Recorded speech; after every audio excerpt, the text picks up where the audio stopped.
Today, I am going to discuss with you an important topic in the chapter called body fluids and their circulation. After that, this is the next chapter, that is elimination of waste products. इस chapter के अंदर एक important topic है excretion वाले chapter के अंदर, वो है regulation of kidney functions. Regulation of kidney functions NCERT में 3 मेथड से दिया हुआ है। One is by renin angiotensin aldosterone system, और in short we call it RAAS. Second is by anti diuretic hormone ADH और vasopressin.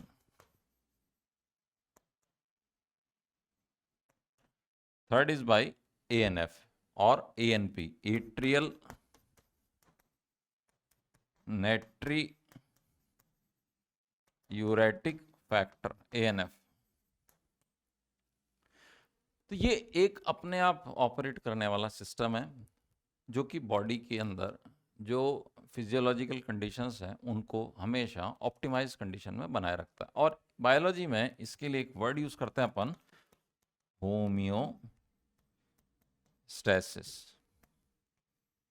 Maintaining of the internal body condition vis-a-vis changes in the surrounding medium as well as the internal medium।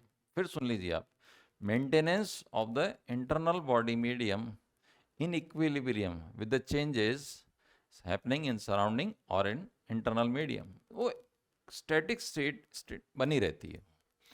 अब मान लीजिए आज अपन discuss कर लेते हैं भाई anti diuretic hormone. Anti diuretic hormone, diuresis का मतलब होता है प्रोडक्शन ऑफ डाइल्यूट यूरिन या more amount of urine. Regulation by anti diuretic hormone, short we call it ADH. इसका दूसरा नाम है वासोप्रेसिन।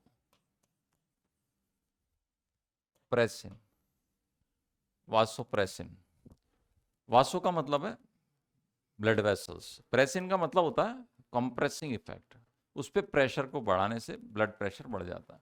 तो ये जो केमिकल है जिसका नाम अपन ने बोर्ड पे लिख रखा है anti diuretic hormone, it is a peptide hormone. It is a peptide hormone released from hypothalamic neurons। Brain के अंदर एक इंपॉर्टेंट पार्ट होता है हाइपोथैलेमस, वहां से रिलीज होने वाला एक हार्मोन है एंटी। एंटी का मतलब अपोजिट, डायूरेसिस, ज्यादा या डाइल्यूट यूरिन का प्रोडक्शन, डाइल्यूट यूरिन के प्रोडक्शन को रोकता है। तो ये जैसा कि मैंने स्टार्टिंग में बताया एक ऑटो रेगुलेटरी मैकेनिज्म है, इसमें आपको कुछ नहीं करना होता, ये बॉडी के अंदर अपने आप ऑपरेट होता है। तो बड़े सिंपल लैंग्वेज में अगर मैं इसको एक्सप्लेन करूं आपको तो कुछ इस तरह से है कि सपोज आपके बॉडी के अंदर खूब सारा फ्लूइड इकट्ठा हो गया, पानी बहुत सारा पी लिया, लिक्विड का इंटेक बढ़ा दिया, बॉडी के अंदर रिक्वायरमेंट से ज़्यादा लिक्विड इकट्ठा हो गया, बॉडी के अंदर रिक्वायरमेंट से ज़्यादा पानी इकट्ठा हो गया, तो बॉडी क्या करेगी, उसको रखेगी या एक्सपेल करेगी? नेचुरल है, उसको एक्सपेल करेगी। तो एक्सपेल करने का जरिया क्या है, मेथड क्या है, वो है किडनी के थ्रू। तो ये प्रोसेस, इसका रेगुलेशन कहाँ से हो रहा है? इसका रेगुलेशन मेनली हो रहा है ब्रेन से। ब्रेन का एक पार्ट है थैलेमस, उसके नीचे का हिस्सा कहलाता है हाइपोथैलेमस। हाइपोथैलेमस के अंदर डिफरेंट टाइप ऑफ न्यूरॉन्स, उनके ग्रुप्स होते हैं, उनमें से अलग अलग न्यूक्लियस होते हैं, तो वहाँ से एक न्यूरॉन्स का क्लस्टर है, वो इस हार्मोन को रिलीज करता है। अब सवाल ये है कि ये कब, तो ये सिस्टम जिसको अपन पढ़ने जा रहे हैं ये स्विच ऑन होता है, यानी कि इसका प्रोडक्शन इंक्रीज होता है, और कब ये सिस्टम स्विच ऑफ होता है। तो इसकी बायोलॉजी समझ लीजिए, फिर मैं बोर्ड पे आपको समझा दूंगा कि अगर if in case the body fluid volume decreases, blood volume decreases, blood pressure decreases, osmolarity of body fluids it changes abruptly, it increases, salts का अमाउंट इंक्रीज हो गया पानी की कमी होने की वजह से, उस केस के अंदर जो ब्रेन है उसके अंदर जो हाइपोथैलेमस है उसके अंदर ये जो न्यूरॉन्स हैं ये एक्साइट होती हैं, ये स्टिमुलेट हो जाती हैं। प्लाज्मा की ऑस्मोलरिटी को डिटेक्ट कर लेता है वो सेंट्रल ब्रेन के अंदर। जैसे ही प्लाज्मा की ऑस्मोलरिटी को डिटेक्ट करता है, चेंज अगर उसके अंदर हुआ, तो ये न्यूरॉन्स एक्साइट हो जाएंगे और यहाँ से ये रिलीज होगा सब्सटेंस जिसका नाम है एंटी डाययूरेटिक हार्मोन। अगर आपको पिट्यूटरी ग्लैंड का आइडिया है, तो ये मैंने सपोज कीजिए पिट्यूटरी ग्लैंड बनाई। इस पिट्यूटरी ग्लैंड के दो पार्ट हैं। ये वाला पार्ट जिसका पिछला हिस्सा ये कहलाता है न्यूरो हाइपोफाइसिस, ये वाला पार्ट कहलाता है एडिनो हाइपोफाइसिस। Adeno hypophysis. तो ये जो न्यूरॉन्स हैं जिनकी मैं आपसे डिस्कस कर रहा हूं, ये बॉडी के अंदर हाइपोथैलेमस में प्रेजेंट होती हैं।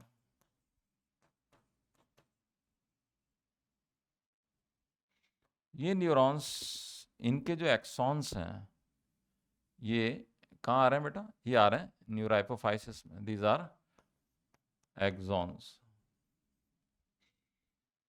So this hormone is synthesized where? In hypothalamus in response to decrease in blood volume, decrease in body fluid volume और increase in the osmolarity. Salts का amount increase हो जाएगा पानी कम होने से। In that case यहाँ से क्या रिलीज हो रहा है? यहाँ से रिलीज हो रहा है एंटी डायूरेटिक हार्मोन। अब नेचुरल है, हार्मोन काम करता है अपने रिसेप्टर्स पे जुड़ के। इसे पेप्टाइड हार्मोन के रिसेप्टर्स प्रेजेंट होते हैं सेल की प्लाज्मा मेम्ब्रेन पे। तो एंटी डायूरेटिक हार्मोन, इसका सीधा एक्शन कहाँ होता है? It acts on blood vessels. Normal physiological condition में ये हार्मोन रिलीज नहीं होगा। सेंटेंस को सुन लीजिए carefully.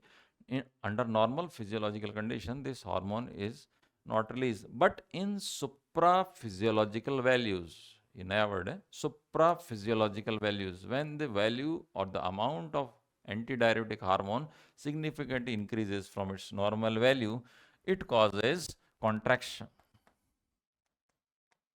of blood vessel. Blood vessel का कॉन्ट्रैक्शन कर देता है, इसीलिए इसका नाम है वासोप्रेसिन। अब ये ब्लड वेसल का कॉन्ट्रैक्शन कर देगा तो क्या हो जाएगा? ये ब्लड प्रेशर को बढ़ा देता है। एक काम तो इसका ये हो गया। दूसरा काम क्या है? ये हार्मोन काम करता है नेफ्रॉन पे। नेफ्रॉन के जो कंपोनेंट्स हैं उसमें से एक कंपोनेंट का नाम लिख रहा हूं मैं, distal convoluted tubule. In short, we call it DCT. क्या कहते हैं इसको? Distal convoluted tubule, DCT। DCT पे इसके रिसेप्टर्स प्रेजेंट होते हैं। ये hormone, anti diuretic hormone, DCT पे रिसेप्टर से बाइंड करके और it increases water permeability.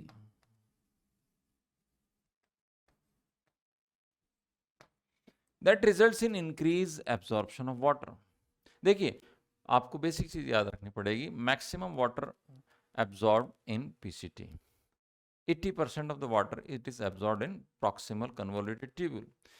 Around 20% of water it is absorbed in descending limb of loop of Henle, and remaining, if needed, then it is absorbed in DCT and collecting duct. But ये होता है, absorb होता है, कमी हो भलाई से, लेकिन होता है।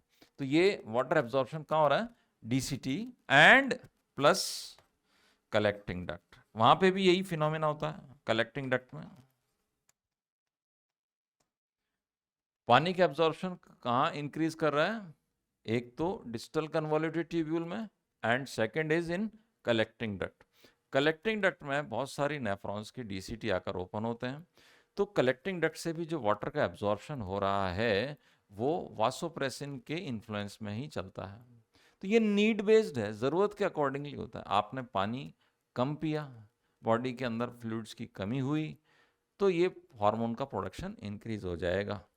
एंड वाइस वर्सा, अगर मान लीजिए आपने फास्टिंग की, प्रोलॉन्ग फास्टिंग की, पानी का इंटेक किसी वजह से कम हुआ, या कोई चोट लग गई, इंजरी हो गई, बॉडी से फ्लूइड्स का लॉस हुआ, ब्लड का लॉस हुआ, उस केस के अंदर ये हार्मोन, इसका प्रोडक्शन इंक्रीज होगा और ये हार्मोन बॉडी से फ्लूइड के लॉस को रोकेगा.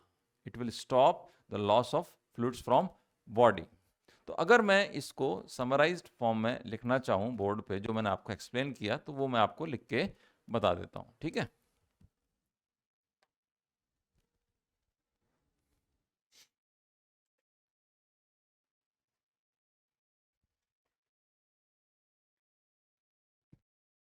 Increased blood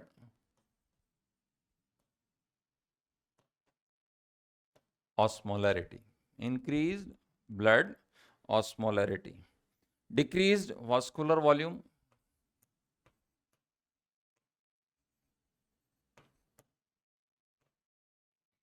decreased vascular volume. It increases or it activates the baroreceptors and osmoreceptors. It stimulates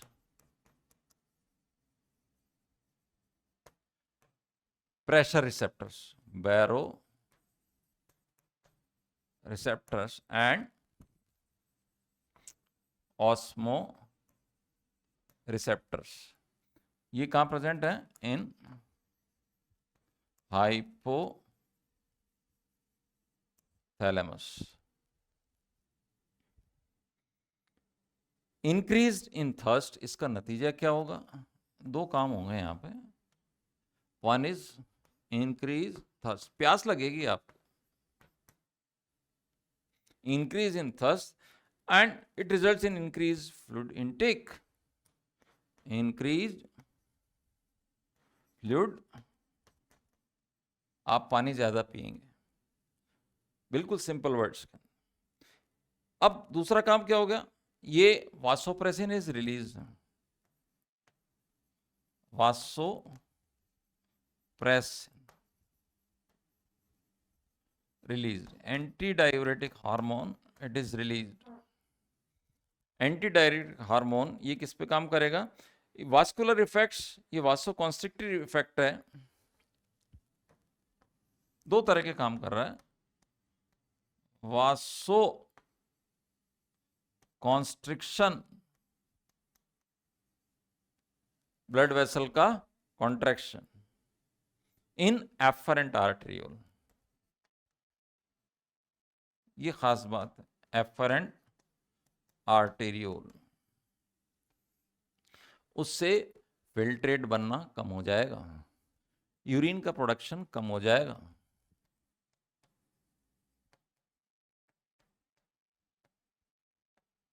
blood ही जब ग्लोमेरुलस में कम पहुंचेगा तो फिल्ट्रेशन भी कम होगा. दूसरा है increased water absorption from DCT.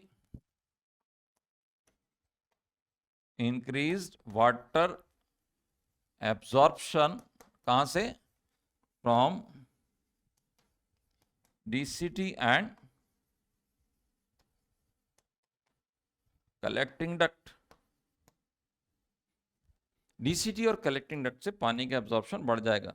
तो इन सब का नतीजा क्या हो गया? Increased fluid volume. इन सब का नतीजा क्या हो गया? It results in increase fluid volume. ये है होमियोस्टेसिस. बॉडी के अंदर की कंडीशंस जो हैं वो ऑप्टिमाइज हो जाती हैं. Increase fluid volume and decrease osmolarity.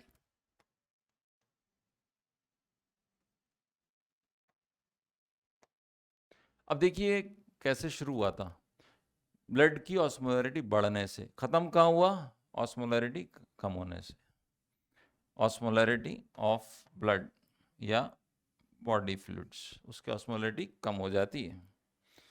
तो hyper osmolarity, angiotensin 2, sympathetic stimulation, ये सब चीज़ें हैं. ये आर्जिनिन वासोप्रेसिन, एवीपी, इस हार्मोन का एक नाम और है. इसके अंदर आर्जिनिन अमीनो एसिड काफ़ी होता है नंबर में, तो ये एवीपी भी कहलाता है, आर्जिनिन वासोप्रेसिन. ए का मतलब है यहाँ पे आर्जिनिन. तो ये एक ऑटो रेगुलेटरी फिनोमिना है जिसमें अपन ने ये देखा कि वासोप्रेसिन किस तरह से ये बॉडी के फ्लूइड्स को कंट्रोल करता है। रेगुलेशन और किडनी फंक्शन में एक इंपॉर्टेंट पार्ट आ गया वासोप्रेसिन का। ठीक है, तो इस वीडियो में इतना ही। I hope I have made myself very clear in this video to you regarding vasopressin role. If in case you have got any doubt, please feel free to write in the comment box. Thank you very much.